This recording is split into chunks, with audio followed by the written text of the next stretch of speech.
بسم الله الرحمن الرحيم سبح اسم ربك الأعلى الذي خلق فسوى والذي قدر فهدى والذي أخرج المرعى فجعله غثاء نحوا سنقرئك فلا تنسى إلا ما شاء الله إنه يعلم الجهر وما يخفى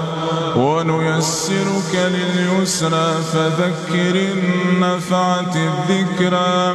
سيذكر من يخشى ويتجنبها الأشقى الذي يصلى النار الكبرى ثم لا يموت فيها ولا يحيا قد أفلح من تزكى وذكر اسم ربه فصلى بل توثرون الحياة الدنيا والآخرة خير